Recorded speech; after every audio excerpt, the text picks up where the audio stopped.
have received absence of notice of absence from MP Tamara Leonard and MP Leona Malley Romeo.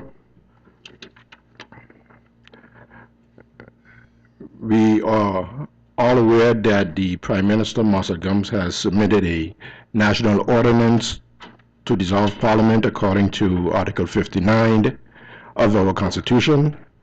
As Chair, I've asked for legal clarification, and using Article 37 of the Rules of Order, I hereby close this meeting.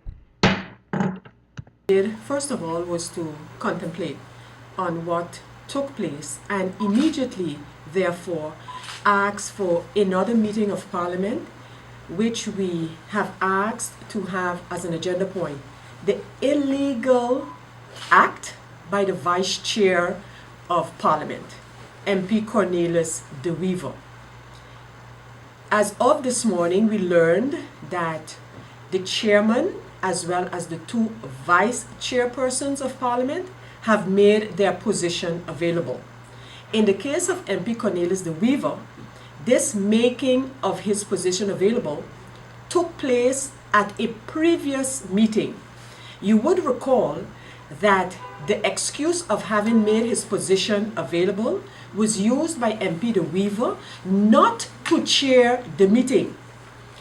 In a case like that, where the President of Parliament was not available, the first Vice Chair was not available, and so rightfully the second Vice Chair was looked at to chair that meeting some days ago. As I mentioned before, MP Cornelius De Wever stated he had made his position available, refused to chair. The next person in line in such a situation, when chair and vice chairs are not available or willing to chair a meeting, it would then go over to the one having the longest time of service and the oldest. This would have then befallen MP Johan Leonard, who was not present in the hall at the time. And again, you would recall that in that case, MP George Pantoflet took to the chair. He had to take the chair at that time and concluded that there was a gathering, but no quorum. That meeting did not go ahead.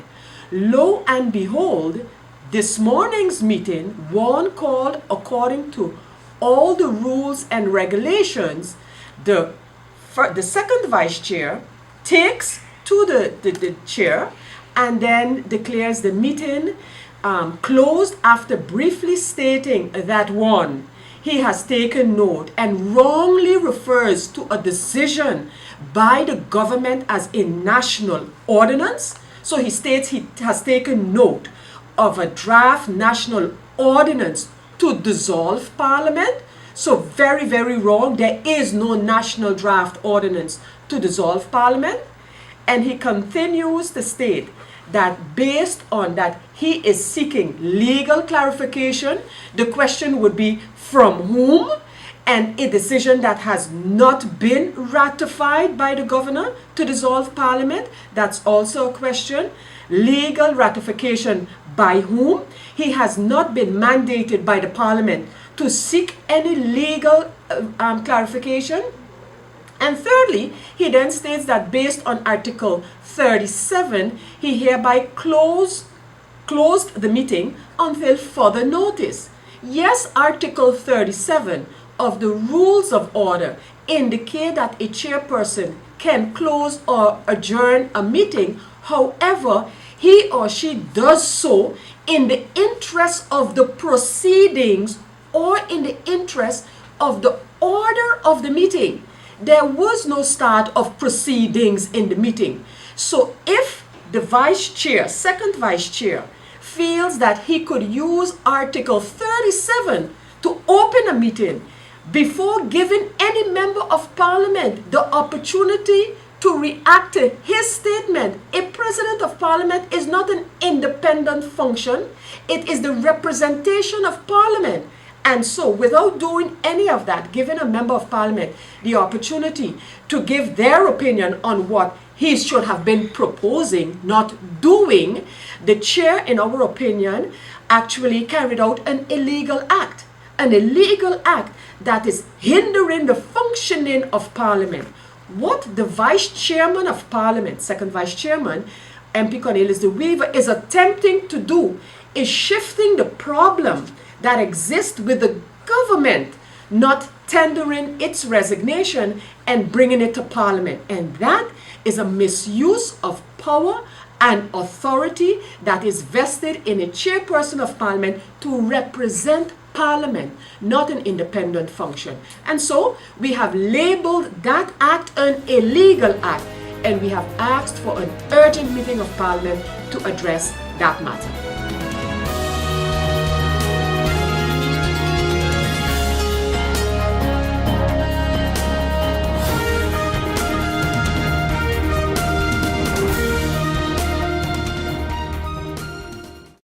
Anybody bingo? Nobody bingo. Need a loan that's quick and easy. Island Finance. Up to 50,000 guineas really easy. Island Finance. For education, yes. A renovation, that's no problem. Yes, it's true. That's not all. They're quick and friendly too. Island Finance. Appliances, vacations, even fix your car. You can depend on Island Finance.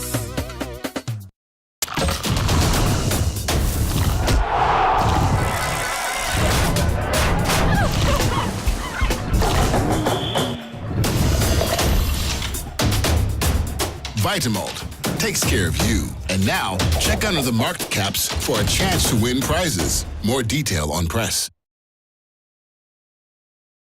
MP Sarah Scott Williams has basically summed it all up in terms of what has happened and what the position is of the majority that is in Parliament. It is unfortunate that from one corner of one's mouth, one says that they acknowledge that there is a new majority in Parliament and that therefore they make their position available and therefore create the impression also that they rise above the decision of the Council of Ministers not to uphold the Constitution, and that they would at least cooperate with the proper functioning of Parliament. Earlier this morning, I'm sure those of you who were present, some of you even took pictures. You saw me speaking to the vice chair, the second vice chair before the meeting started, and it had to do with the fact that the chairman of Parliament, Dr. Lloyd Richardson, had made his position available, agreed to cooperate with the meeting before he left, and told us he would convene the meeting on 9 o'clock Tuesday morning because he does not want to hold up the process of Parliament. There's a new majority and he was willing to cooperate with that majority. When I was told that the chairman would make his position available and that he was leaving, I then asked, how is it then possible that he would no longer be chair, probably by 9:30, and he would be boarding a plane with his spouse at 12:30 to go represent the Parliament of St. Martin as chair.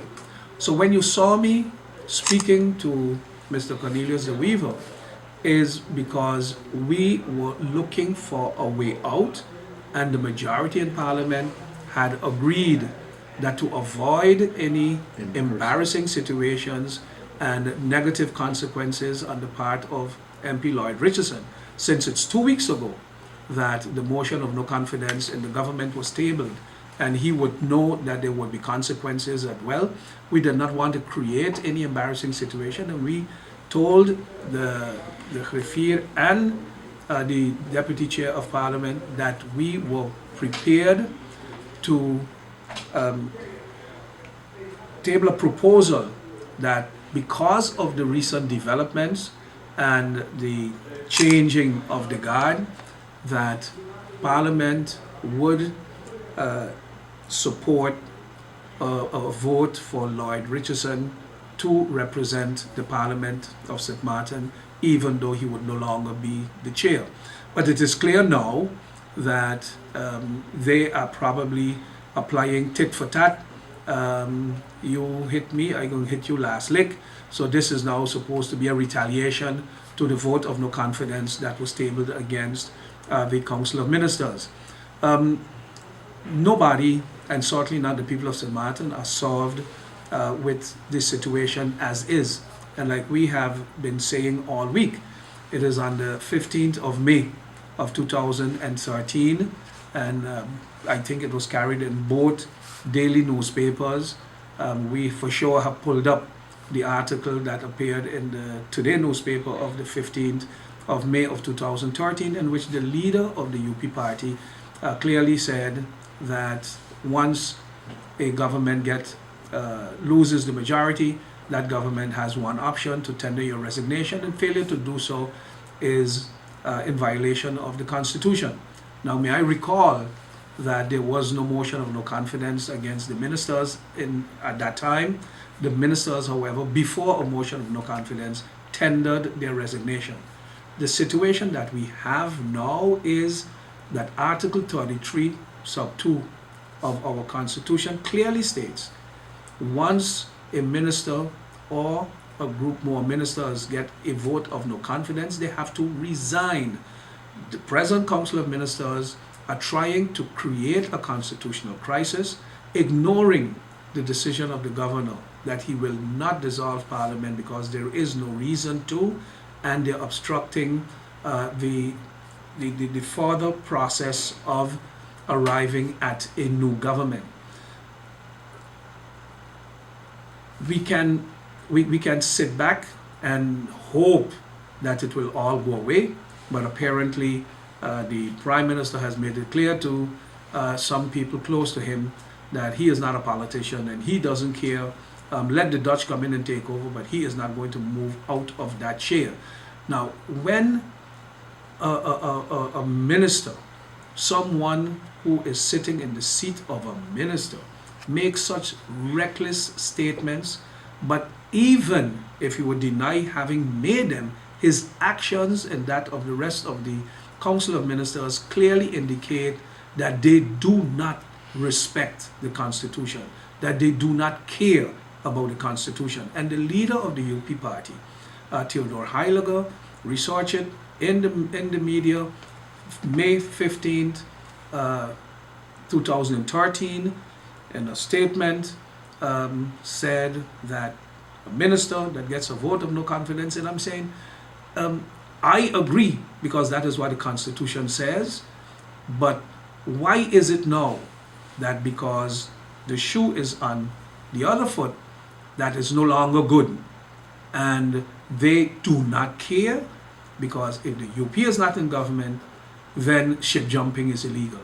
The present Prime Minister, Marcel Gomes, who says stop the carnival, stop the ship jumping, has to be reminded that he became Prime Minister because of two ship jumpers.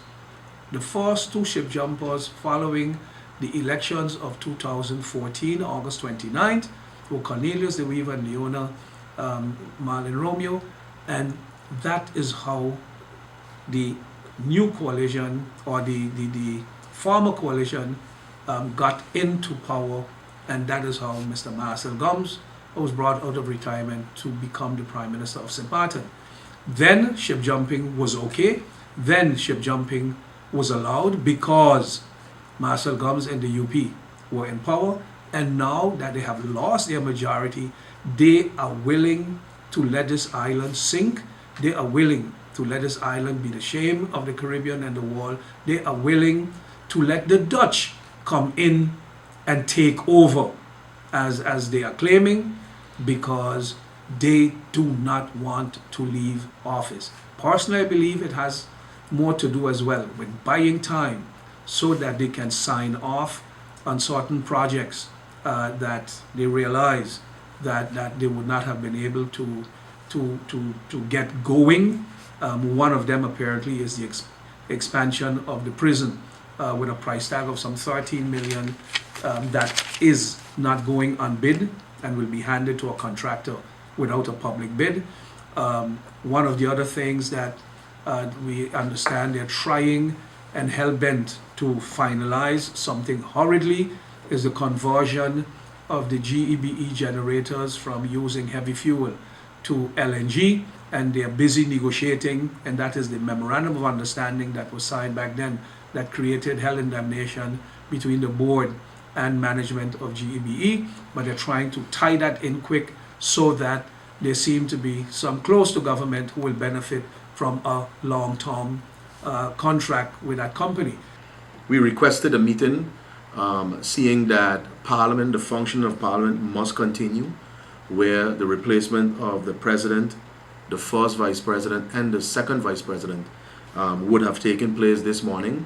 It seems as if that the game playing have started, and the use and abuse of power within the means of those who now turn in their so-called resignation.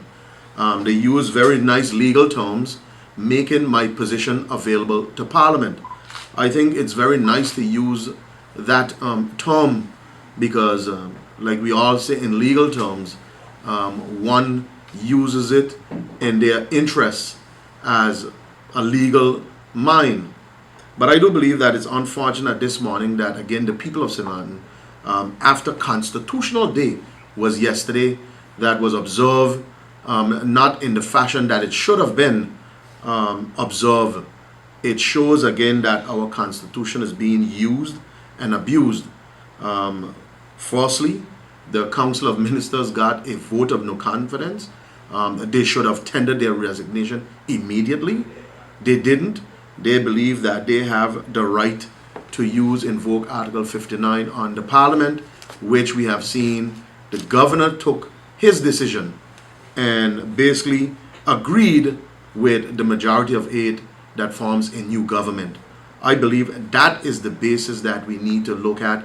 That is the basis that the people of St. Martin realize. And what we are hearing and seeing in the community, the sentiments of the people now is becoming more and more aggravated by a bunch of rogue ministers who have now taken this country hostage on their own.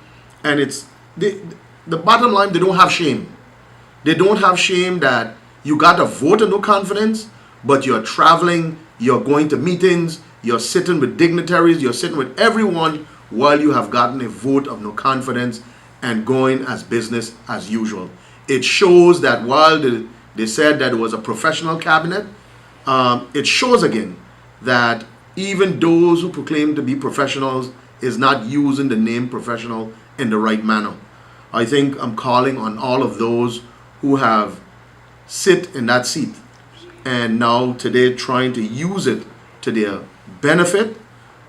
Each one of those ministers was appointed, and I believe the people of St. Martin is the ones who are affected more, and the behavior cannot continue in the way the ministers are behaving in our community. Ministers got a vote of no confidence. Ministers need to make their position available.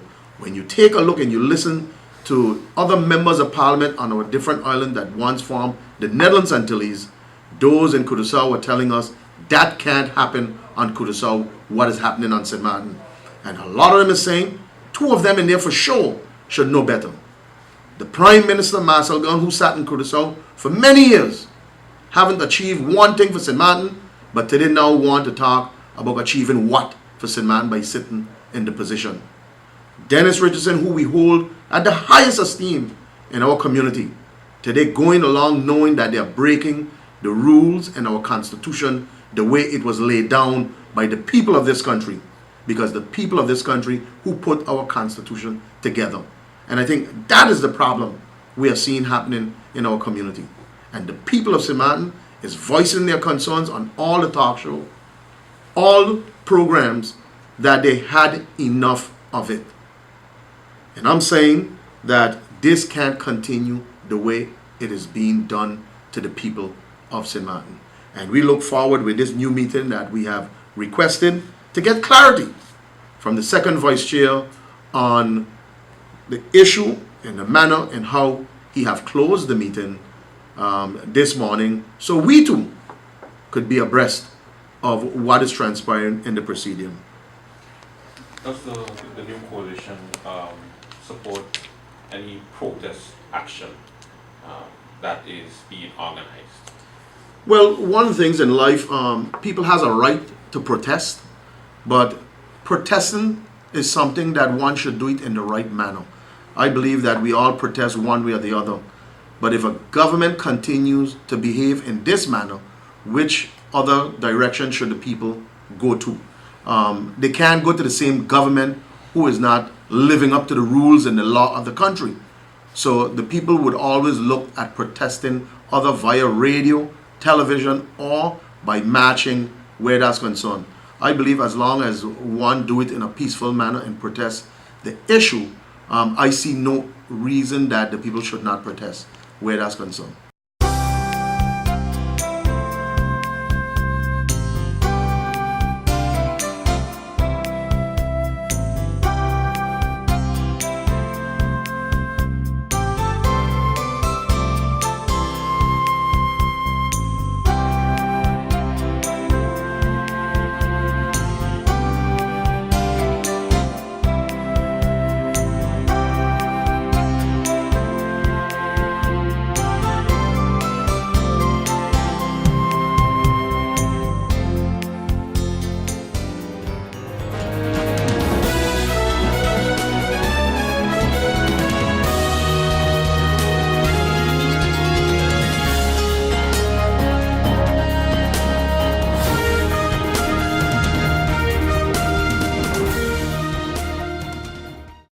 Anybody bingo? Nobody bingo.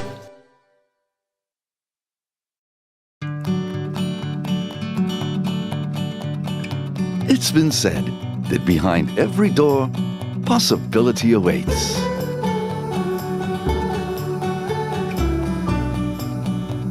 How much possibility depends on which door you open first. Every day, we help our customers discover the possibilities in their lives. It all starts with a conversation. Scotiabank. Discover what's possible. In my opinion, everything is perfect and you would be great for the job. But I see here that there's a 2-year gap in your resume. What did you do? I was hospitalized for mental illness. Oh, mental illness? I've undergone treatment and I have a wonderful family that supports me. Well, that is good news. No, it's fine. I'm recovered. We'll contact you, okay? For a better understanding of mental health and what you can do to stop mental health stigma, please go to the Mental Health Foundation's website at www.mhf-sxm.com. Need a loan that's quick and easy. Island Finance. Up to 50,000 guineas real easy. Island Finance. For education, a renovation. That's no problem. Yes, it's true. That's not all. They're quick and friendly too. Island Finance. Appliances, vacations, even fix your car. You can depend on Island Finance.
Very great group.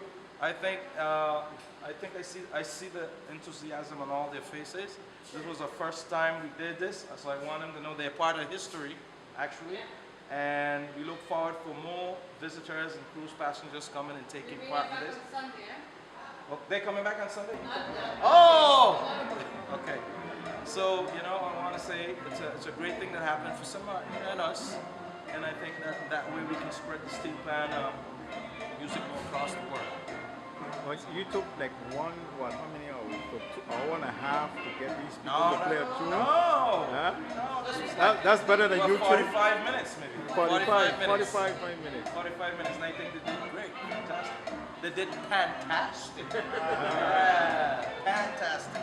And like the madam said, you have another group coming on Sunday. On Sunday, October 18th, we have the next group from the panel. So we gotta play. We're gonna finish that song on the 18th. All right. Well, we were happy to have him.